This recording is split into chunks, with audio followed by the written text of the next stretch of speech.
Planned economy. Inducti discant, ed amant memonis periti.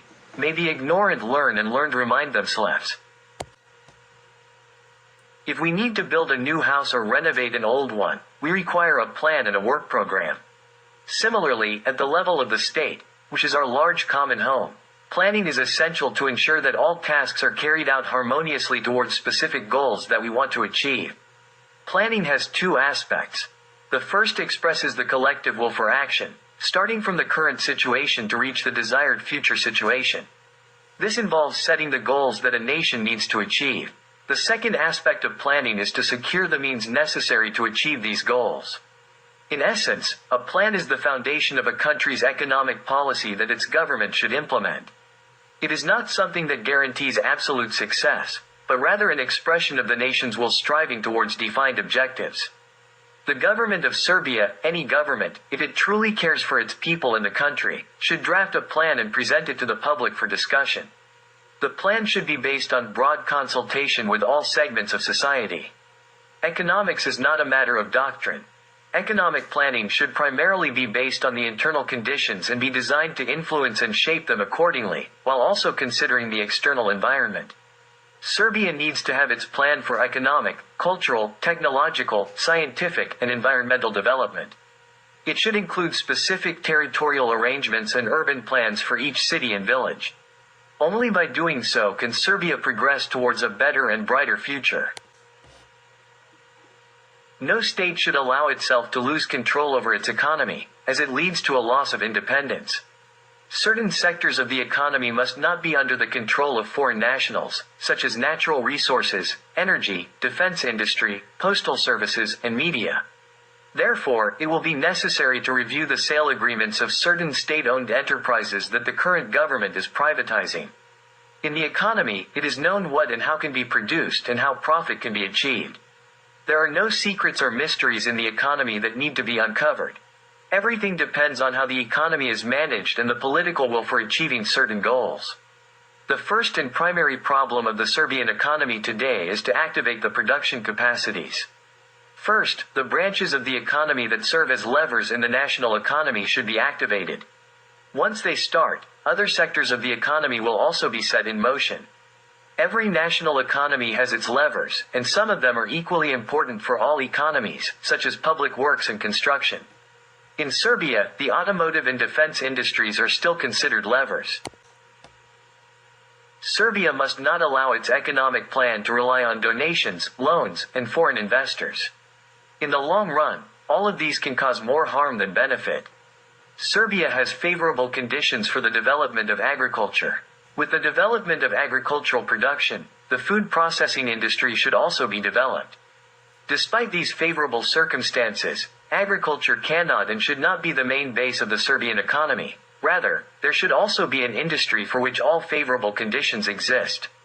In order to secure the market and facilitate economic cooperation with neighboring countries, it is necessary to create a free customs zone called Helmania, named after our peninsula. The Helmania Free Trade Zone should include Serbia along with the remnants of the former Yugoslavia, except Croatia and Slovenia, as well as Bulgaria, Albania, Romania, Moldova, Ukraine, and Turkey. Joining the European Union is not considered in these times because there are no favorable conditions for it, and they need to be created, which will take a considerable amount of time. Our historical heritage and current relations with EU countries are very complex and cannot be harmonized so quickly. The leading economy of the European Union, Germany, is facing a major crisis, and even in France, things are not going smoothly. This has proven that the European economic construction was either mistaken or that the reasons for its creation were of a different nature, not primarily economic. We need to put an end to these stories about the European Union being the main goal of our aspirations because they are both colorful lies and heavy blackmail against Serbia.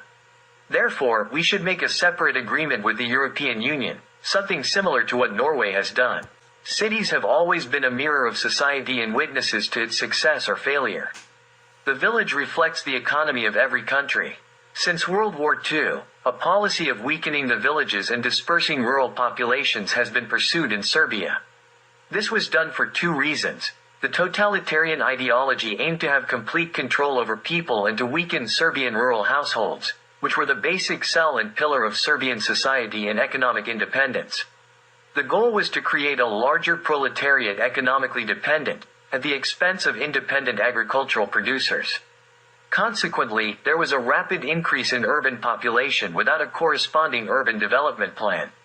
Cities developed haphazardly without proper urban planning. As a result, we got overcrowded and poorly planned cities, especially Belgrade, ugly and without development plans. Citizens flee from cities whenever they can, but they return because cities are economic and cultural centers and showcases of material progress and technology. Many cities have had their historical names changed and were given names of former communist regime leaders. This has also been done by rulers from the Obrenović and Karađorđević dynasties. This is a kind of sacrilege and violence, and there will be a need to pass a law to restore the historical names of all cities whose names were changed in the last 2 centuries. Serbia is a small country, and it is all the more necessary to introduce order both in terms of urban and rural development, as well as in terms of territorial organization and planning. All historical cities containing archaeological remains should be protected, and archaeological research should be conducted in them. Where possible, earlier buildings should be restored. Cities with fortresses should be renovated and adapted for special purposes, cultural events, celebrations, and nightly tournaments, following the completion of archaeological research. Museums should be built and well equipped in such cities, making them tourist attractions. Special attention should be given to the construction of squares, parks, monuments, and promenades. In cities with more than 20,000 inhabitants, entry of vehicles with gasoline or diesel engines should be prohibited. Laws should be enacted to protect the cultural heritage of cities and to forbid all construction projects that clash with or destroy the historical and cultural ambiance of the city. All cities in Serbia with more than 50,000 inhabitants must be equipped with modern healthcare, cultural, scientific, and sports facilities. All types of traditional crafts should be revived in cities and especially in rural areas, evolving into family businesses, creating new job opportunities, and enriching the national economy. Nothing should be left to chance. As much as economic development planning is necessary, planning for enterprises is equally important because they have not only an economic but also a crucial social and societal role. The interests of labor and capital can be complementary, but they are never identical. Therefore, it is essential to regulate the relationship between these two factors with precise laws so that the pursuit of profit does not overshadow the concern for people. We are aware that all types of relationships within companies cannot be prescribed by a law, so it is necessary to establish a moral foundation for mutual relations and develop positive habits. Regardless of ownership and size, every enterprise constitutes a social unit where a part of people's lives unfolds. It is a link in the chain of social life and holds an important place in the country's economic system. Hence, the activity and development of enterprises should be in line with the overall national development plan. The state has an obligation to protect its enterprises from unfair competition from abroad and to prevent domestic monopolies. In every company in Serbia, there should be a sense of community so that, alongside regular leadership, the employees also participate in decision-making. Every employee has the right to be informed about everything related to their job within the enterprise. Information is an essential social factor and must be included in the overall national development plan. In the 19th century, when the influential power of the press was proven, it was called the Fourth Estate. The impact of modern mass media is incomparably greater, so it could rightfully be referred to as the First Estate. The main credit for the increase in influence goes to electronic media. Today, information shapes opinions and influences people's actions.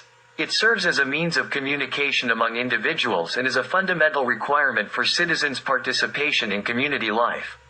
The massiveness of information sources can hinder freedom of thought and impose views that often do not correspond to the truth or Serbian interests.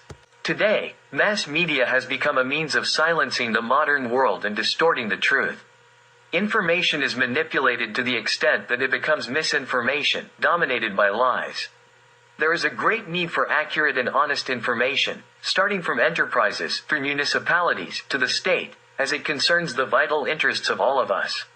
Media must be free because without a free press, there can be no freedom for citizens, let alone the application of democracy. The first condition for a free and democratic society is the existence of a free press. The staff engaged in informing the public must be protected so they can carry out their work conscientiously and honestly. Without a stable and competitive economy, there is no national independence. Those who don't play their cards right must accept the fate of someone else playing their cards and winning in their place. Instead of international economic cooperation for mutual benefit, there will be exploitation, benefiting only one side in terms of material goods and human potential. The economy is not some supernatural monster that slips out of control. It is governed by politics, and the state of the economy reflects the state of politics. This is evident from the fact that history does not remember the name of any economist. Special attention should be given to raising and controlling the quality of products and establishing quality standards. Serbia should have its own quality norms for all types of products.